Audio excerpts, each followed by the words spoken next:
Vamos a hablar ahora de Venezuela. Es un placer tener aquí en los estudios a Rafael Poleo, Rafael, director del Nuevo País de la revista Z. Bienvenido aquí al programa, gracias por acompañarnos. Hemos hablado muchísimo a través de este tiempo de lo que está ocurriendo desde el punto de vista social, político, económico en Venezuela. Vamos a una serie de declaraciones de funcionarios cercanos a Chávez que han criticado la gestión de Maduro recientemente. Incluso, no sé si lo vio hace 4 o 5 días atrás, una declaración del vicepresidente Rangel, que también la vi ligeramente crítica al gobierno. Y hay militares chavistas que acompañaron a Chávez durante la intentona del 92 que se están distanciando de Maduro. Si ponemos todo esto junto, ¿qué ve usted? ¿Qué interpreta de todo esto? En primer lugar, había una contradicción desde el principio en por lo menos 2 grandes sectores del chavismo. Después esos sectores se dividen en subsectores. Pero estaban los militares nacionalistas, que no son necesariamente de izquierda, que hicieron el pronunciamiento, el intento de golpe o el golpe fallido del 4 de febrero de 1992, encabezados por Chávez, arrastrados por Chávez con un señuelo nacionalista, para nada se hablaba de comunismo, y los grupúsculos de izquierda y los aventureros y algunos que son en realidad de extrema derecha, como los que están con el fundamentalismo árabe, islámico. Y esa alianza, mientras hubo dinero, pues siguió amalgamada, pero cuando se acabó el dinero empezaron a aparecer las contradicciones y a echarse las culpas de lo que había pasado. ¿Qué es lo que está ocurriendo ahora? Pero después hay otro factor. Cuando se acabe el dinero y Venezuela no está ni siquiera en capacidad de alimentar a Cuba, con la cual está comprometida a un nivel de 8.000 millones, 8 billones de dólares al año, que en realidad se vuelven 10 o 12, ¿no? Claro. Con la dinámica del traslado de dinero y de bienes, se convierte en mucho más.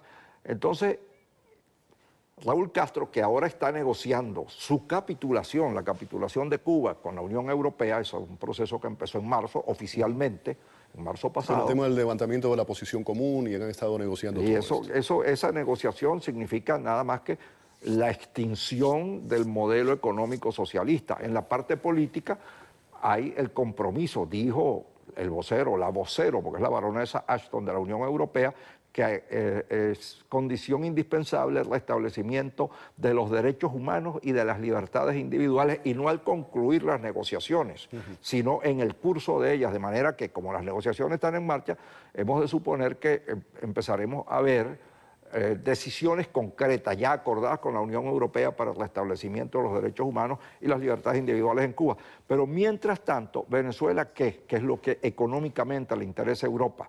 Venezuela va a discutir ahora, el gobierno va a discutir el 26 de julio, van a hacer su tercer congreso del Partido Socialista Unido de Venezuela, donde van a discutir un programa económico que no es sino el modelo del Fondo Monetario Internacional. Que es la primera vez que le hacen tanta publicidad, ¿no? Las anteriores habían pasado un poco desapercibidas. Sí, pero ahora se discute algo porque ahora hay una contradicción.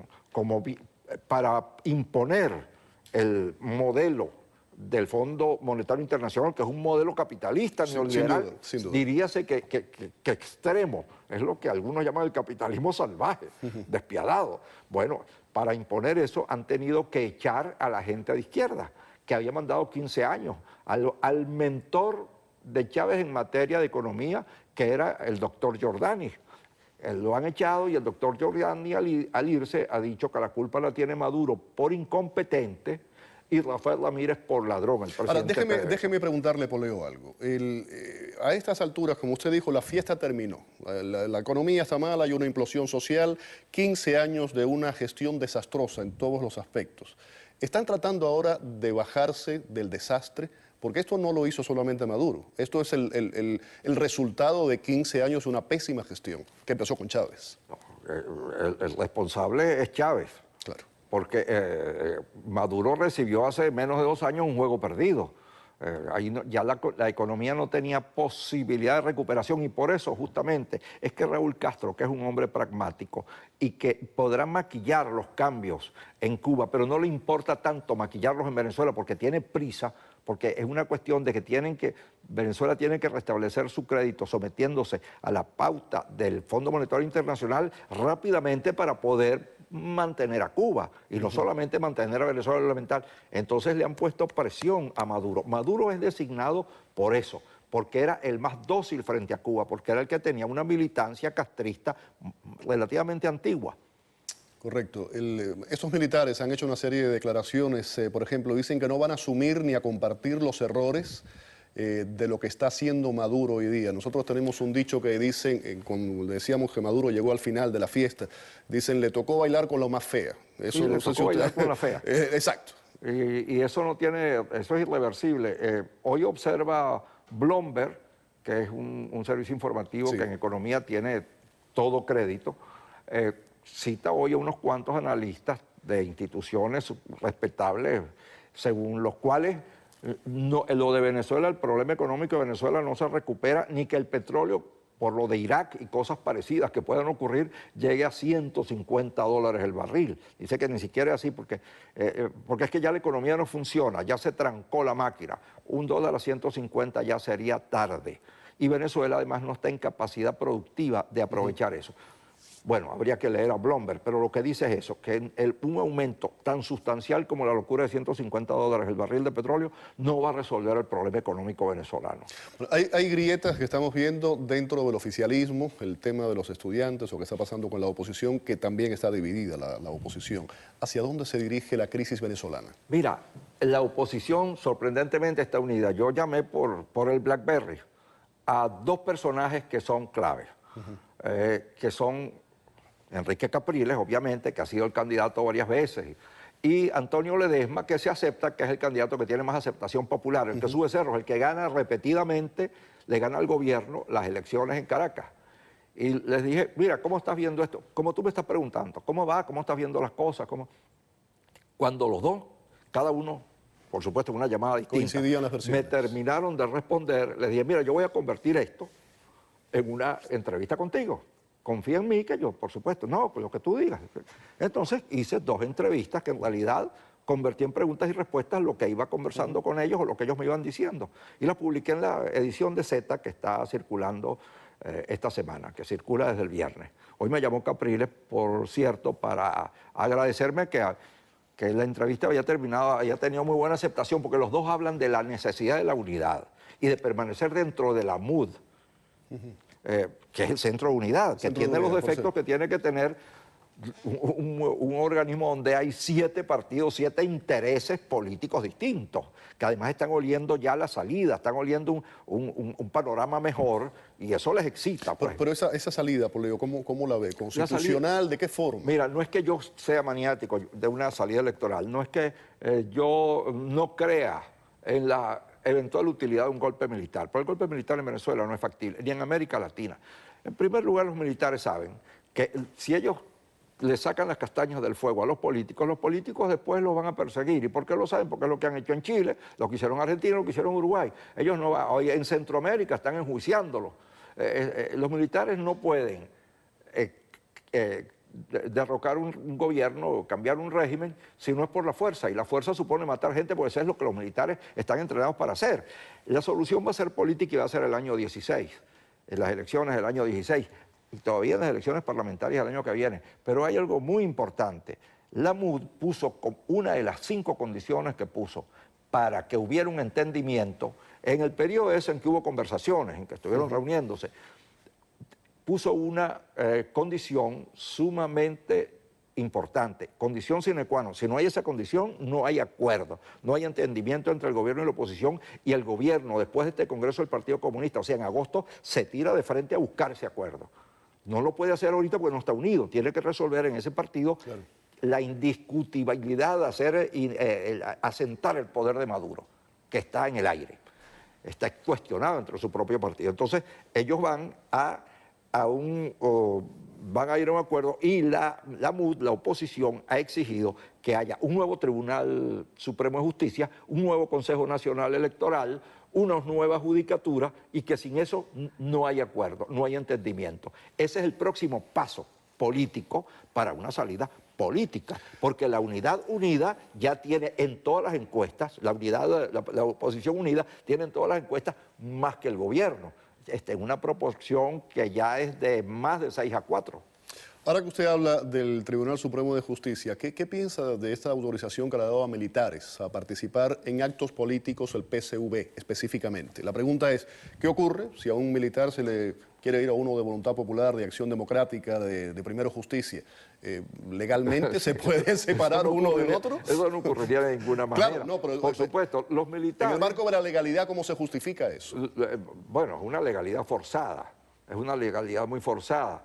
Ellos, la prueba de que ellos, el hecho de que ellos insistan en mantener a los militares en el ejercicio político indican que ellos no tienen fuerza civil para mantenerse en el poder, que necesitan los fusiles para persuadir a las masas que sobre todo ahora es que viene el hambre en Venezuela. Los números indican que ahora es que vienen, tenemos la inflación que marcha más rápido en el mundo. En el ranking de la inflación estamos de segundos, de terceros, de cuartos, pero el proceso inflacionario más veloz que hay ahorita en el mundo es el de Venezuela. Y la inflación significa simplemente que a la gente no le alcanza lo que gana. Claro.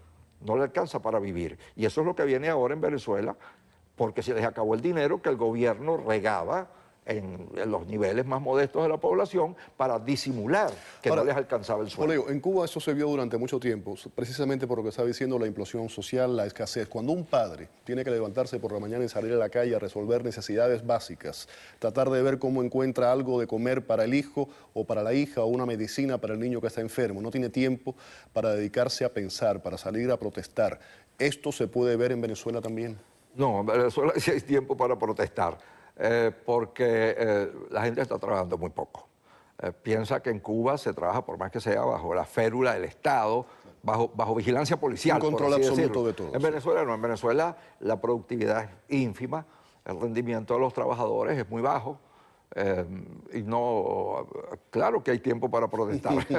Además hay mucho desempleo disimulado porque tienen empleo informal, son trabajadores informales, pero el empleo fijo en Venezuela no es más de 20 o 25%. Yeah. Vienen ahora el 4 de julio, creo que es el viernes, ¿no? Los ascensos militares. Se va a tratar Maduro de... El 5 de julio. El 5 es de pagar, de comprar lealtades. Estará en eso, ¿no? Y Maduro va a controlar el partido.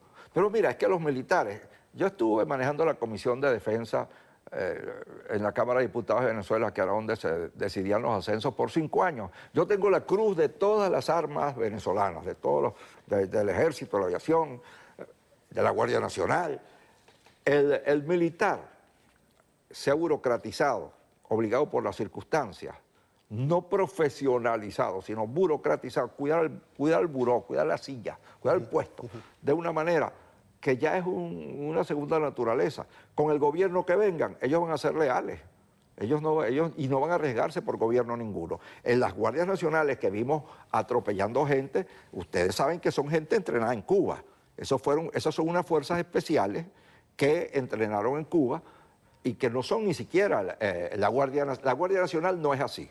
Hay el equipo ese antisubversión, antimotines, antidesorden callejero, que eso lo entrenaron en Cuba cuidadosamente y lo trajeron a Venezuela. Y eso es el que actuó. Quiero saber su opinión sobre algo antes de irnos. Aquí estuvo el otro día un analista cubano que me aseguró que el régimen de La Habana, Fidel Castro específicamente, tiene en la mirilla a María Gabriela, la hija de Hugo Chávez, como posible candidata para las próximas elecciones. Eso se dice, eso está de moda, nombrar ahora a las hijas y a las esposas y a las señoras, darles el poder. De repente lo intentan, pero si lo intentan, sería un esfuerzo desesperado por exhibir, por usar ya el nombre Chávez en una campaña electoral que de otra manera no tendría esperanza, porque esta señorita o señora, con todo respeto, no tiene formación política ninguna, mucho menos formación de Estado, y haría un papel muy deplorable. No es el caso de Cristina Kirchner, que es una mujer que tiene un abogado que tiene toda una vida de luchas, hasta golpeando por debajo del cinturón, pero de luchas, de peleas adentelladas en el mundo de la política, o que te digo, la señora Angela Merkel, que es toda una personalidad de Estado. Esta es una muchacha que sacan de su casa y quizás la pongan, pero sería un acto desesperado. Yeah. Quiero compartir con usted lo siguiente. Vamos a ponerles a ustedes, esto es un enfrentamiento que hubo entre el cantante español Bertín Osborne, muy conocido de todos, cantante, también presentador de televisión, y una presentadora de televisión llamada Beatriz Montañez. Ella defendió a Pablo Iglesias, que es el líder de Podemos, un defensor del gobierno de Venezuela, y eso es lo que ocurrió. Él no puede decir que la panacea del siglo XXI es el gobierno bolivariano de Venezuela, que es el gobierno más corrupto, más ladrón y más criminal de toda América Latina. Y eso, si no lo sabe, debería saberlo. Lo sabe, lo sabe. Bueno, pues si lo sabe no debería decirlo. Es profesor de ciencias políticas y lo sabe, pero entonces no debería decirlo. Permíteme hacerte... O no debería cobrar dinero del gobierno bolivariano. No, no cobra. Yo creo que escuchas demasiado a Eduardo Inda y a Alfonso Rojo, pero bueno... Sí, no, si él ha dicho que cobra. Escuchas demasiado, no. Él tiene una asociación... Él ha dicho que cobra. No, que expertos políticos que asesoran. No es igual. Es una igual. asociación de expertos políticos que asesoran ¿Tú quieres que no cobre? No a países de América Latina que no lo y defienda. Europa. Porque no. Ahora te voy a contar por qué defiende. ¿Tú has estado en Venezuela? Escúchame una cosa, Contéstame tú. Bertín, no está en Venezuela. Si quieres defender esto, tienes que saber algo. Por supuesto. ¿Has estado en Venezuela? No está en Venezuela. Bien, no está en pues Venezuela. como tú no has estado, y yo no solamente voy todos los años 4 o 5 veces, sino que tengo media familia allí, te digo que aquello es un basurero, una pocilga. Ahí tenían parte de ese enfrentamiento. Poleo, un placer haberlo tenido aquí en el programa y haberlo escuchado como siempre. Muchísimas gracias. Vamos a una pausa. Al regreso vamos a hablar del periódico ecuatoriano Hoy. Ha dejado de circular por presuntas presiones del gobierno de Rafael Correa. Quédense con nosotros, volvemos con esa información.